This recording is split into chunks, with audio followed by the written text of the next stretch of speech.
Hello students, this is Ms. Mukadam Tabassum with a new video on topic the Nazism and rise of Hitler. So today we are going to start our new point, that is reconstruction. This reconstruction point I have divided into sub-points. Today we are going to see two sub-points, that is economic reconstruction and political reconstruction. So economic reconstruction, here first comes power comes with money.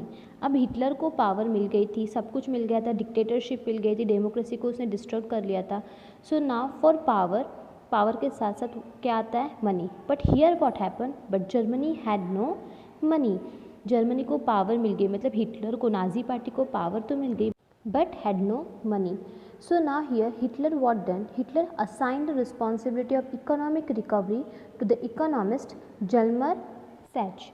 So Hitler ने क्या किया है, अपनी economic को recover करने के लिए, अभी ऑब्वियसली पावर है सब कुछ, लेकिन इकोनॉमी ज़रूरी है. एक कंट्री से दूसरे कंट्री के साथ डील करना है या फिर फाइट कर किसी भी कंट्री के ऊपर कब्जा करना है, तो उसके लिए उसको पावर के साथ साथ मनी की भी ज़रूरत थी. तो हिटलर ने एक इकोनॉमिस्ट हायर किया जो कि इकोनॉमी को रिकवर करेगा. सो कौन था रिकवर करने के लिए? जल्मर सैच. ये जो जल्मर सैच है, मैं आपको बता देती हूँ हु इज़ जल्मर सैच. सो ये है जल्मर सैच जो हिटलर के साथ खड़े हैं. ये they both are now looking like a friends, अच्छे फ्रेंड्स जैसे दिख रहे हैं, बट आगे जाके आपको पता चलेगा they were no any more friends. आगे जाके वो बिल्कुल फ्रेंड्स नहीं है. तो यही जो जर्मन सैच है वो ही सारी इकोनॉमी रिकवरी का ध्यान रख रहे थे. तो अब आगे जाते हैं.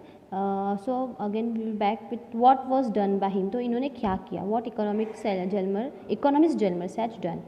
He aimed at full production and full employment to a state-funded work creation program.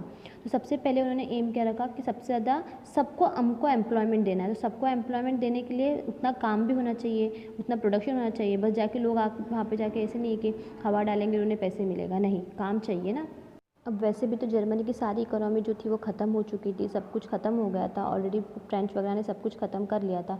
सो ना how they would being do the full production कैसे मिलेगा, फुल एम्प्लॉयमेंट कैसे मिलेगा? तो उन्होंने क्या किया? They went through a state funded work. तो what is state funded work? कि हम लोग गवर्नमेंट का कुछ काम करेंगे, गवर्नमेंट से ही लोन लेंगे, गवर्नमेंट का काम करेंगे. जैसे रोड बनाएंगे, फॉर एग्जाम्पल अगर रोड बनाएंगे तो डेवलपमेंट होगा, और डेवलपमेंट के साथ साथ जो रोड बनाने के लिए जो लोग लगेंगे उन लोगों को काम पे रख लेंगे.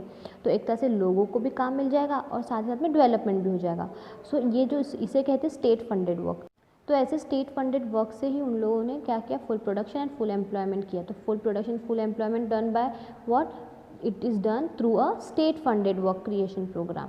इस तरह से जो जर्मन सैच है उन्होंने अपना एम किया. Then he produce German super highways and people's car the Volkswagen. अब आप लोगों को वॉल्क्सवैगन सबको पता ही होगा, ये कार का एक ब्रांड है बहुत बड़ा. तो ये भी ये जल्मर सैच है, उन्होंने डिज़ाइन किया हिटलर के टाइम पे. इन्होंने क्या किया? जो रोड्स है वो बहुत सुपर हाईवेज बना दिए ताकि लोगों का ज़्यादा और लोगों के लिए गाड़ी बना दी जिसका नाम था वॉल्क्सवैगन, जिसका नाम उसको पीपल्स कार भी कहा जाता है.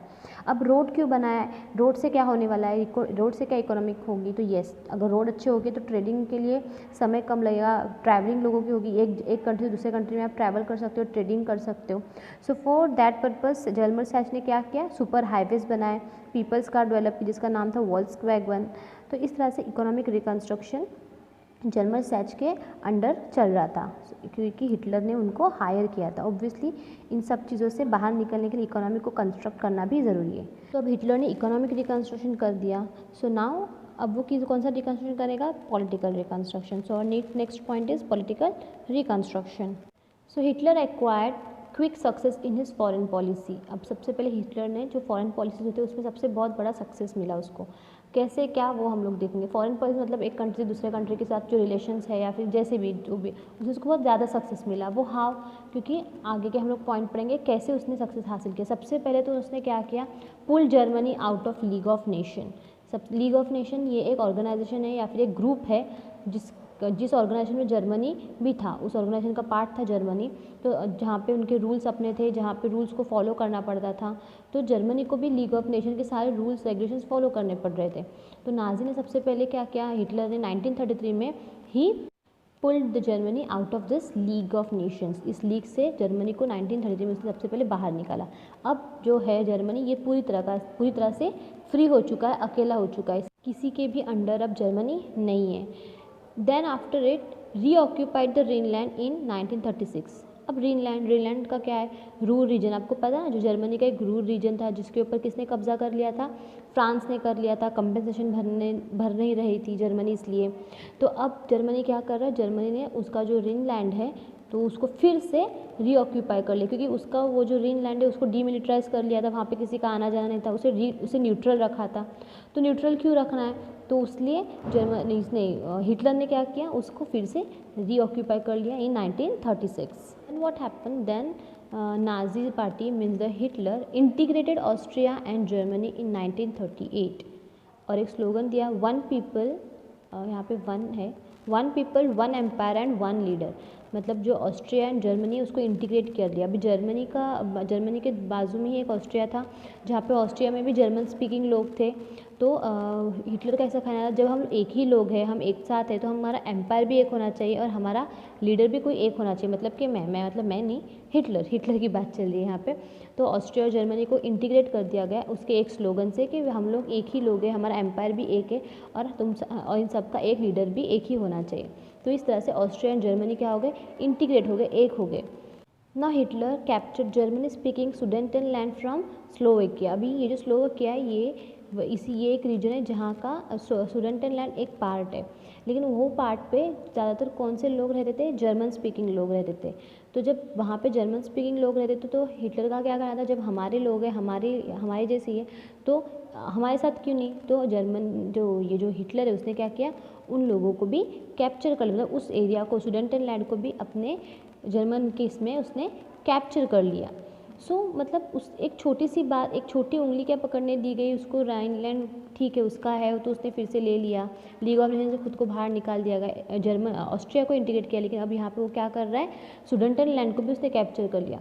So you might be having question, तो इतनी सारी चीज़ें वो कर रहा है, उसे कोई कुछ बोल क्यों नहीं रहा है, उसे कोई कुछ बोलता क्यों नहीं। Why England and other powers were allowing all this. England जो एक बहुत बड़ी पावरफुल कंट्री है, तो वो इंग्लैंड की यहाँ पे इसने पर्टिकुलर बात की, या फिर उसके जो अदर लोग हैं, अदर पावर्स है, दूसरे लोग हैं, वो लोग उसके ऊपर कुछ बोल क्यों नहीं रहे।